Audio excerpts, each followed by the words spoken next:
Hai, salam. Okey, Sains Tingkatan 3, Bab 9, Cuaca Angkasa Lepas. Okey, 9.1, Aktiviti angkasa lepas yang memberi kesan kepada bumi. Apakah aktiviti yang boleh memberi kesan terhadap bumi? Aktiviti di angkasa lepas, iaitu salah satunya objek di angkasa lepas yang paling dekat dengan bumi, iaitu bintang yang paling dekat adalah matahari. Matahari adalah bintang satu-satunya bintang dekat bumi, di mana bumi akan mengelilingi bintang itu. Jadi bintang itu dinamakan matahari. Jadi kita boleh nampak dengan jelas matahari itu pada waktu siang.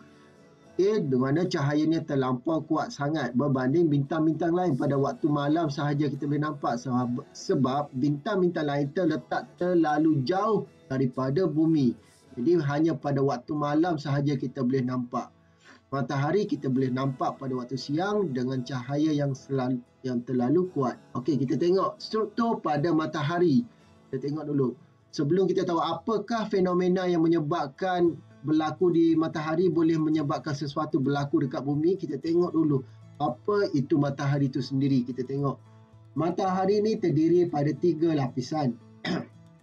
Okey, lapisan terdiri pada 3 lapisan. Teras bahagian paling dalam. Okey, lepas tu zon radiasi dan zon perolakan kita ada. Okey, lapisan untuk atmosfera dia pula ni bahagian dalam ni, bahagian dalam, iaitu teras, radiasi, lepas tu perolakan.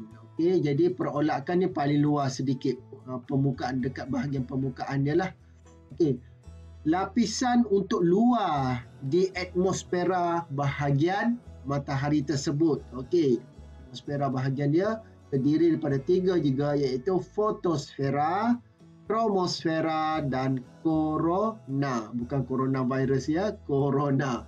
Jadi korona ni paling luar, fotosfera ni paling dalam, antara dalam atmosfera, tengah-tengah dia kromosfera, paling luar korona. Okay, jadi bahagian ni cikgu nak kamu lukis dia punya struktur pada matahari. Okey, kita tengok. Teras matahari, bahagian dalam matahari tersebut. Okey, dalam lapisan dalam matahari ni terdapat lapisan paling dalam adalah teras, di mana teras ni berlaku tindak balas pelakuran nukleus. Pelakuran nukleus ni dia boleh berlaku menyebabkan berlakunya pemancaran radioaktif. Okey, di mana atom hidrogen dengan helium. Kamu tahu tak, dalam bintang ni terjadinya dia matahari ni, contohlah bintang tu adalah matahari lah, paling dekat dengan kita.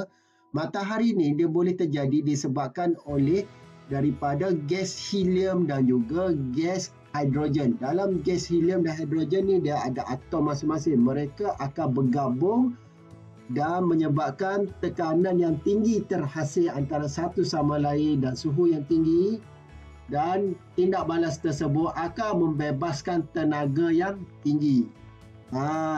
Okey, jadi tenaga yang tinggi inilah yang akan menghasilkan tenaga haba. Okey, dengan haba dan tenaga cahaya. Jadi tenaga tersebut dibawa ke daripada permukaan matahari melalui zon radiasi dan zon perolakan. Okey, jadi matahari itu sendiri dia ada gas helium dan gas hidrogen. Okey, matahari kita nampak terbakar. Okey, sedangkan kita belajar sains sebelum ni, okey, apa ni? Elemen yang menyebabkan berlakunya pembakaran adalah, iaitu salah satunya bahan bakar itu sendiri. Lepas tu yang kedua kita mesti ada haba. Okey, lepas tu yang ketiga kita mesti ada oksigen, gas oksigen. Jadi matahari itu tiada oksigen, dia hanya ada gas helium dan juga hidrogen, tetapi boleh terbakar.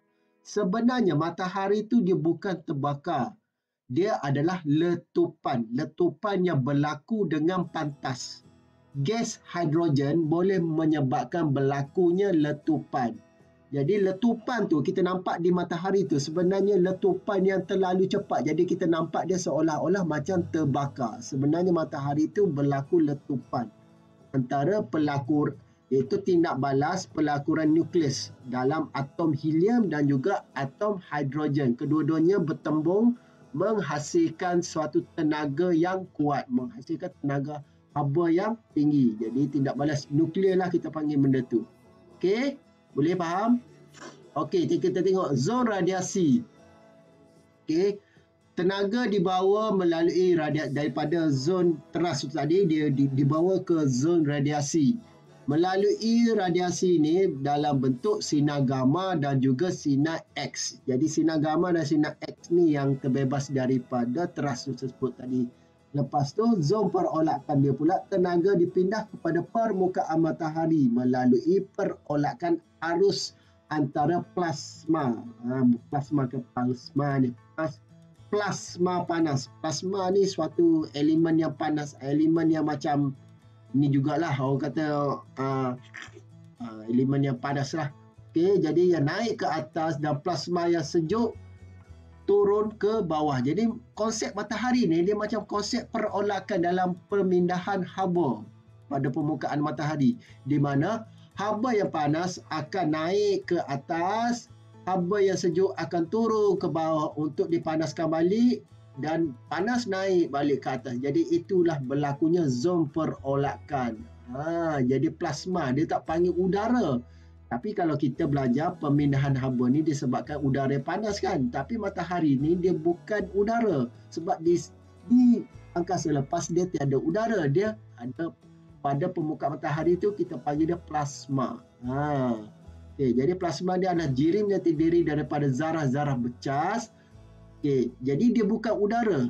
Plasma ni dia jirim yang terdiri daripada zarah yang becas mengalir tenaga elektrik yang dipengaruhi oleh medan magnet. Okay, itu maksud plasma. Okey, lapisan untuk atmosfera pada matahari, kita ada lapisan yang pertama. Okey, lapisan yang pertama paling dalam iaitu lapisan fotosfera. Lapisan fotosfera ni ketebalan lapisan ialah kira-kira 400 km daripada permukaan lapisan dalam dah, iaitu lapisan dalam yang tiga tu tadi, iaitu teras, radiasi dan perolakan. Daripada lapisan tiga lapisan tu, lepas tu kita melangkaui kepada lapisan luar iaitu fotosfera. Okey, kita tengok fotosfera ni. Lapisan ni semakin menurun suhu dia daripada 6,200 Celsius hingga kepada 3,700 Celsius.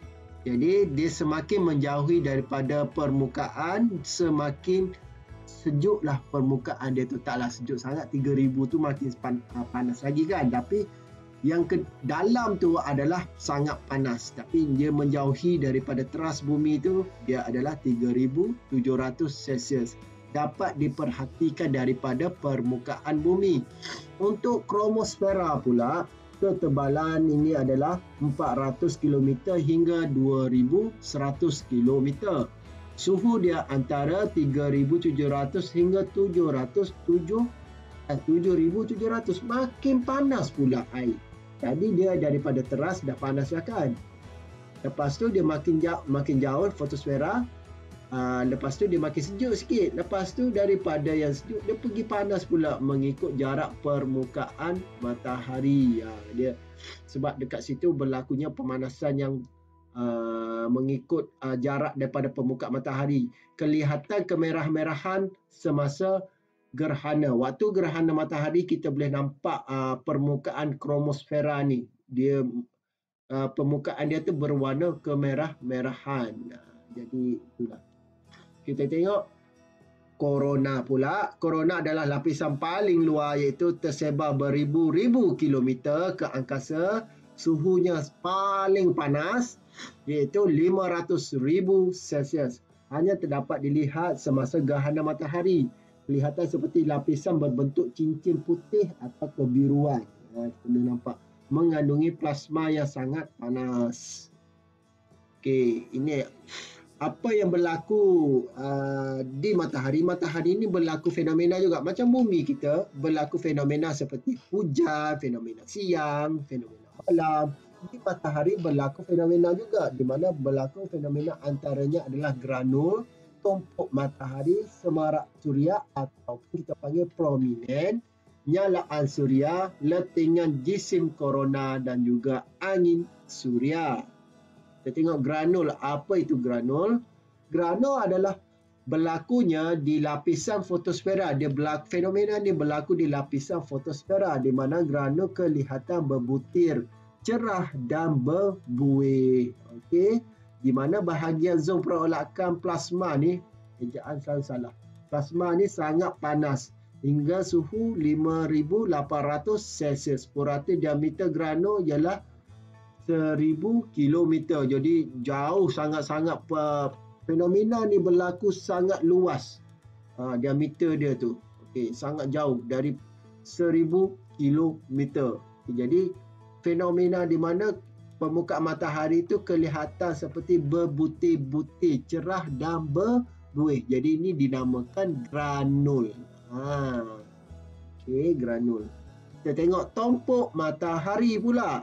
Tumpuk matahari kelihatan gelap pula, di mana muncul di kawasan lebih sejuk. Kawasan yang lebih sejuk lah berbanding kawasan yang panas, di mana kurang cahaya dan lapisan fotosfera. Pada lapisan fotosfera merupakan lokasi letusan yang amat besar di fotosfera. Berlaku letusan, letusan tu. Didapati paling banyak dalam tempoh 11 tahun dalam kitaran suria. Muncul selama beberapa minggu. Fenomena ni berlaku beberapa minggu. Selalunya wujud dalam berpasangan atau berkumpulan. Biasanya dia ada pasangan dia lah. Kalau berlaku satu tumpukan, mesti ada sebelah dia tu ada satu tumpukan. Ataupun dalam bentuk kumpulan, banyak tumpukan. Dia tak ada, maksudnya tumpukan tu, dia tak akan ada satu tumpukan sahaja dekat situ. Okey, itu tumpuk matahari. Semarak suria, prominent. Okey, dia berbentuk gelungan. Kita akan nampak dia berbentuk gelungan macam ni. Berbentuk gelungan. Di mana lekungan yang sangat besar terdiri daripada gas yang menyala. Okey, pada tumpuk matahari tu, di sebelah tumpuk matahari, dia gas menyala di sebelah tumpuk matahari tersebut. Dapat mencapai beratus-ratus ribu kilometer. Maksudnya lompatan dia, gelungan dia tu sampai boleh mencecah beribu-ribu, bukan ribu je, ratus ribu kilometer. Kekal selama beberapa hari dan beberapa bulan. Semarak suria ni sangat kuat, boleh melemparkan jasad dari matahari ke angkasa lepas dengan kelajuan yang tinggi. Maksudnya semarak ni dia boleh melemparkan dia punya yang haba dia ni jauh daripada matahari ke angkasa lepas dengan kelajuan yang tinggi. Okey, itu semarak suria. Nyalaan suria. Okey, nyalaan suria ni pula lajur yang bercas. Dia berbeza dengan prominent. Prominent dia seolah-olah bentuk macam cincin, seolah lengkungan. Tapi kalau nyalaan suria ni, dia bukan bentuk macam cincin atau lengkungan. Dia berbentuk seperti letusan pada permukaan. Dia melompat naik ke atas, lajur. Jadi lajur ni gas bercas. Kerap berlaku berhampiran tumpuk matahari juga. Mencapai tahap kecerahan maksimum dalam beberapa saat dan malap selepas beberapa minit. Menyemburkan zarah bercas ke angkasa lepas. Okey, jadi tindak balas ni apabila dia menyemburkan cas yang zarah-zarah yang bercas ke angkasa lepas sampai ke permukaan bumi, dia akan menyebabkan berlakunya fenomena aurora dekat bumi. Aurora ni fenomena yang berlaku di biasanya di kawasan negeri-negeri yang dekat dengan kutub utara dengan kutub selatan, iaitu negara yang sejuk, yang terlalu sejuk lah. Biasanya negara-negara sejuk ni dia ada zarah-zarah dia tu akan bertindak balas dengan zarah-zarah yang bercas hasil daripada proses nyalaan suria matahari tersebut. Dia akan sampai pada permukaan zarah-zarah di bumi, menyebabkan bumi tu, kawasan atmosfera tu kelihatan seperti pelangi yang cantik. Dia bukan macam pelangi kita tu yang biasa kita tengok 7 warna tu. Dia seakan-akan warna dia tu pecah. Langit tu seakan-akan seperti ada watercolor di atas permukaan matahari. Nanti kamu boleh search dalam Google bentuk atmosfera bumi apabila berlakunya aurora. Jadi kalau berlakunya aurora ni disebabkan oleh fenomena nyalaan suria di matahari. Jadi nyalaan suria di matahari itu akan membebaskan zarah bercas sampai ke permukaan atmosfera bumi dan bumi akan menghasilkan fenomena aurora. Okey. Adakah aurora ni berbahaya kepada manusia? Tidak. Okey. Letengah jisim korona. Okey, dia berbentuk seperti awan yang besar dan terdiri daripada plasma yang meletus daripada matahari. Kerap berlaku bersama dengan nyalaan suria. Dia berlaku bersama-sama dengan nyalaan suria tu tadi. Kalau ada nyalaan suria, mesti berlakunya letengan jisim juga. Letengan jisim korona menyembuhkan zarah bermagnet keluar dengan kelajuan yang tinggi ke angkasa lepas. Kelihatan seperti sebuah awan. Nampak seperti awan yang keluar ni. Ni. Dia nampak seperti awan yang mengembang. Dan benda ni juga boleh menghasilkan aurora. Jadi sebab itulah kalau berlakunya nyalaan suria mesti berlakunya letengan jisim. Jadi letengan jisim dengan nyalaan suria ni, dua fenomena ni akan menyebabkan berlakunya aurora di bumi. Okey. Angin suria pula. Last angin suria Okey. Angin suria zarah dalam plasma seperti elektron. Okey. Zarah dalam plasma yang dihasilkan oleh matahari ni, matahari ni seperti elektron, proton dan juga alfa ni, elektron, proton dan zarah alfa meletus dari matahari ke angkasa lepas bergerak bersama-sama dengan kelajuan yang tinggi. Jadi benda ni berlaku dan menyebabkan dia bergerak dengan kelajuan yang tinggi. Angin suria ni juga membawa medan magnet. Jadi membawa magnet antara planet bersama dengannya. Jadi dia akan membawa medan magnet. Jadi bila dia berlaku macam tu, kelajuan angin suria adalah supersonik. Sangat lajulah, 250 km per second hingga 750 km per second. Sangat laju. Jadi angin suria ni, jadi maksudnya dia angkasa lepas ni pun berlaku seperti taufan. Tapi kita tak nampak dengan mata kasar.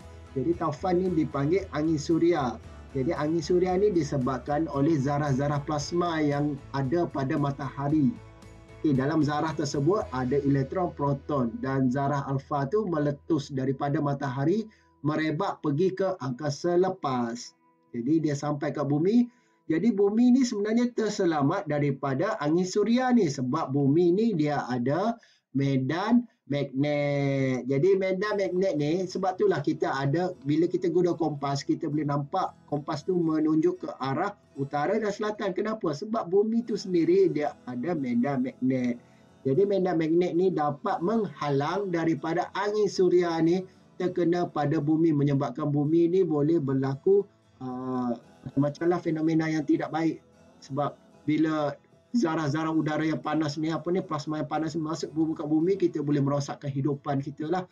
Jadi dengan adanya medan magnet ni dapat memesongkan arah angin suria tersebut. Jadi bumi ni mempunyai satu medan magnet berkutub utara dan selatan. Jadi medan magnet ni dijana oleh teras bumi itu sendiri. Dalam teras bumi tu ada medan magnet. Jadi medan magnet dia ni dia ada utara dengan selatan. Kenapa cikgu? Sebenarnya sini selatan kan? Sebab itulah bila kita ada kompas, kompas kita akan menunjuk ke arah utara sebab utara kompas kita akan tertarik dengan magnet selatan bumi. Jadi maksudnya magnet selatan bumi itu berada di atas. Magnet utara bumi selatan bumi berada di atas. Magnet utara bumi berada di selatan. Jadi kita tahu magnet ni dia akan bersambung berlainan kutub utara dengan selatan. Macam itulah konsep dia. Jadi sebab itulah kompas kita akan menunjuk ke arah utara. Sebab di utara kita ada magnet yang selatan. Okey, itu sahaja untuk kali ini. Salam.